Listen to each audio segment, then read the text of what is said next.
On est en compagnie donc de Denis Martin Chabot, notre chroniqueur queer, donc des actualités queer plutôt, que l'on reçoit pour une deuxième fois à l'émission. Bonjour, Monsieur Chabot, ça va bien? Oui, juste préciser, c'est Chabot. Chabot, Oui. Vous m'avez dit la dernière fois en plus. La blague que je fais, c'est que la journée qu'on m'amènera faire une croisière en paquebot, on pourra m'appeler Chabot. C'est bien dit, c'est bien dit. Donc, Monsieur Chabot, de quoi vous parlez-nous ce matin? Vous parlez de l'élection de Donald Trump aux États-Unis. Oui. Alors, le 5 novembre, c'est le Trump 2.0 qui se retrouve président, 47e président des États-Unis, ce qui inquiète beaucoup les personnes des communautés queer. Alors, je vais tout de suite vous expliquer pourquoi. D'abord, il faut dire que durant le premier mandat de Donald Trump, de 2017 à 2021, le discours homophobe et transphobe d'une certaine frange de la communauté, de la droite identitaire, s'est décomplexé. Et ça a été pire encore pendant la pandémie. Alors, non seulement aux États-Unis, parce qu'on l'a vu au Brésil, on se souvient, avec le régime autoritaire de Jair Bolsonaro. Ouais. Et on peut aussi parler de la montée de l'extrême droite qu'on a vue en Suède, en Finlande, en France et en Allemagne.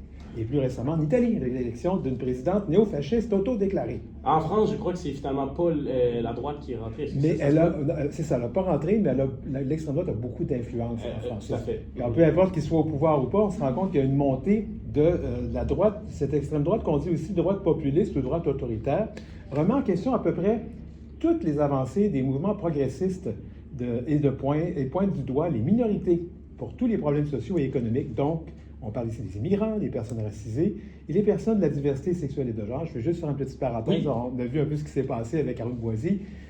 Même si c'était maladroit, c'était un peu de ça dont il était question. Alors, pendant la dernière campagne de Donald Trump, il a diffusé des publicités anti-trans, anti-queer très ciblées lors d'événements sportifs à la télévision. Oui, on est supposé avoir un segment audio que nous n'avons pas, mais tu voulais nous... C'est technique, ça arrive. Oui, alors, voilà. La pub dénonce le fait que Kamala Harris promettait il y a longtemps de financer les chirurgies de réassignation de genre à tous les détenus trans qui le demandaient. Alors, ça disait Kamala is for they, them, et puis Donald Trump is for you. Alors, Kamala est pour elle et LE, et le président Trump est pour vous.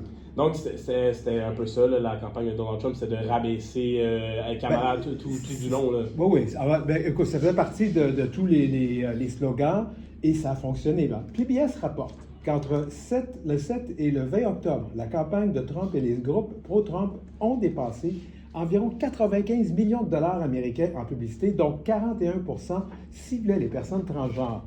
Le collectif de journalistes indépendants de Bulwark a estimé que la campagne de Trump et d'autres groupes qui la soutiennent ont dépensé jusqu'à 40 millions de dollars américains en publicité anti-trans au cours de la période de 5 semaines alors donc jusqu'à la fin de la campagne.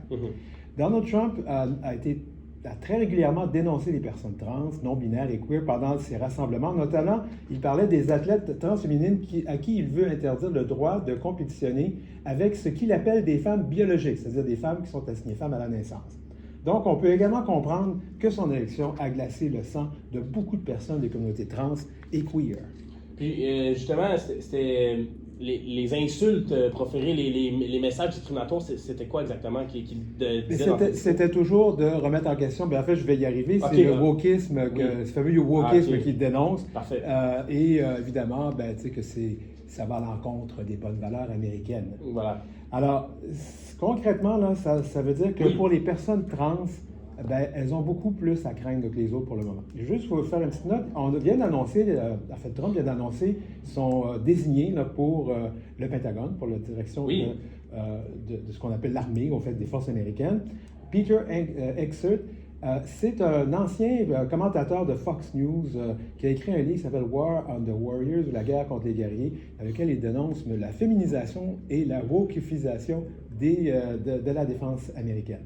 Alors allons-y, selon l'American Civil Liberties Union, on a recensé 531 projets de loi anti-LGBTQ à travers les États-Unis au cours de la seule session législative de cette année, y compris des restrictions sur les soins de confirmation de genre et les changements de pronoms dans les écoles. Alors, on s'attend à ce que M. Trump s'en prenne aux jeunes transgenres dans les écoles, qu'il mette fin à l'accès aux soins médicaux pour les personnes trans de tout âge et aussi qu'il fasse obstacle ou qu'ils mettent fin au changement de marqueurs de genre, c'est-à-dire ces fameux bloqueurs d'hormones qu'on donne aux enfants parce qu'on n'opère pas les enfants en bas de 18 heures, c'est clair. Ouais. Les crimes anti-haine, anti-LGBTQ+, ont augmenté aux États-Unis malgré une baisse de la criminalité générale. Alors, il y a eu 2402 incidents liés à l'orientation sexuelle d'une victime en 2023, contre 1947 l'année précédente, et 547 étaient liés à l'identité de genre de la victime contre 469 en 2022. Ça, c'est selon toujours le Federal Bureau of Investigation. Non, c'est ça. Donc, pour clarifier, c'est ça. La criminalité, semble-t-il, en général, a diminué, mais les crimes contre les personnes, de haine contre les personnes queer, ça augmente. On a augmenté malgré que la criminalité, c'est indicatif. Quand même. C'est très indicatif. Exact. Alors, la catégorie de l'identité de genre comprend 401 incidents qui étaient spécifiquement anti-transgenres et 146 qui visaient une personne non conforme au genre, ce qu'on appelle les personnes non-binaires. Les propos haineux proférés par les politiciens comme Trump, comme je le disais au départ, ça décomplexe les paroles tout aussi haineuses, sinon plus des militants. Et certains vont plus loin et se sentent justifiés de passer à l'acte. Et je vous rappelle que les armes à feu sont facilement accessibles aux États-Unis. Alors maintenant, des tenants démocrates aussi se mettent de la partie parce qu'ils commencent à blâmer les personnes trans ou queer pour la défaite de Mme Harris. Oui, bien sûr. Et au Canada, à quoi ça ressemble tout ça? Ben, ça va pas mieux au Canada. Parce qu'il y a 2 semaines, l'Alberta a déposé un projet de loi qui interdit toute chirurgie de réassignation de sexe aux mineurs. On sait que c'est illégal au Canada, ça n'existe pas. Mais quand même, on le met dans une loi. Ça envoie un message clair. Là. Et mais pire, la province va interdire le traitement hormonal, donc ces fameux bloqueurs d'hormones aux mineurs, qui pourtant est habituellement un traitement réversible. Et c'est souvent la façon d'aider la personne à décider ou à voir qui elle est vraiment, avant de passer à une chirurgie ou à aller plus loin. L'Alberta va aussi obliger les autorités scolaires à avertir les parents quand leur enfant change d'identité de genre à l'école. Et ça, on sait que ça met grandement en danger la vie de ces jeunes personnes trans ou non-binaires, parce que souvent les parents ne le savent pas et n'appuient pas leur démarche.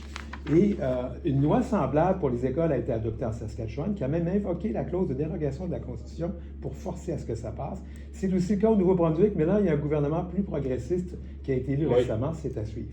Alors, beaucoup de politiciens dans le camp de droite, je parle des rangs du Parti conservateur de Pierre Poilievre, entre autres, tiennent également des discours problématiques envers les personnes queer et trans. Et tout ça, ça détaille sur le comportement de certaines personnes qui, elles aussi, passent à l'acte. Parce qu'aussi au Canada, il y a une hausse des crimes contre les personnes de la diversité sexuelle et de genre. Entre 2016 et 2023, Statistique Canada rapporte une hausse de 338 338 Et on parle ici de crimes qui sont rapportés à la police. C'est la pointe de l'iceberg. Mais voilà, là, on peut quand même... Est-ce qu'il y a un comparatif qu'on dresse entre ce qui se passe aux États-Unis puis ce qui se passe dans les provinces que vous nous avez énoncées? Ça se ressent. Ça se ressemble, mais c'est quand même alarmant dans ce cas-là. Mais il y a quand même de l'espoir. Oui, alors on ne va quand même pas aller toujours dans le noir, ça va mal. Excusez-moi, je n'aurais pas utilisé le mot noir, mais dans ce qui ne va pas bien. Alors d'abord, aux États-Unis, plusieurs politiciens et politiciennes trans et queer ont été élus à plusieurs postes lors des élections du 5 novembre, notamment la première femme trans élue à la Chambre des représentants. La démocrate Sarah McBride représentera son État, celui de Delaware. Et puis, les attaques publiques ne semblent pas trouver autant d'écho quand même qu'on pourrait le croire auprès d'un grand nombre d'électeurs. Dans une enquête réalisée en octobre par le groupe de recherche sur les médias Data for Progress, la plupart des personnes interrogées, dont 41% des républicains, ont déclaré que les candidats républicains utilisant une rhétorique anti-LGBTQIA+, dans le cadre de leur campagne, étaient tristes et honteux. La majorité des personnes interrogées, dont 45% des républicains, ont déclaré qu'elles souhaitaient que le gouvernement réglemente moins la vie des personnes transgenres, y compris leurs soins de santé. Et selon un sondage Gallup réalisé en septembre, les droits des personnes transgenres arrivent quand même en dernière position parmi les questions clés qui influencent les électeurs. Les personnes transgenres représentent 0,5% de la population adulte américaine et 1,4% des adolescents américains âgés de 13 à 17 ans, selon le groupe de recherche LGBTQ de William Institute. Mais on s'entend quand même à ce que cette rhétorique qu'on entend depuis un bout crée un climat hostile pour les personnes trans et par extension queer.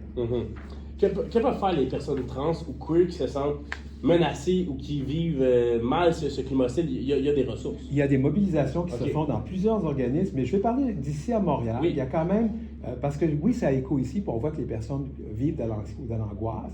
Alors, si vous avez besoin, il y a la ligne Interligne, la ligne d'écoute pour les personnes de la diversité sexuelle et de genre. C'est sans frais, 24 heures par jour, 1-888-505-1010.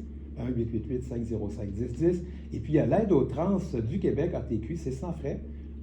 1-855-909-9038.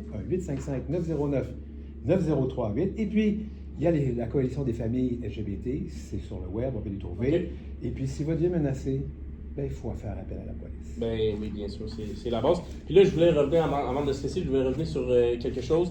On a parlé des États-Unis, on a parlé du Canada, plus les provinces comme Saskatchewan, Alberta, qui votent plus souvent conservateur, c'est connu.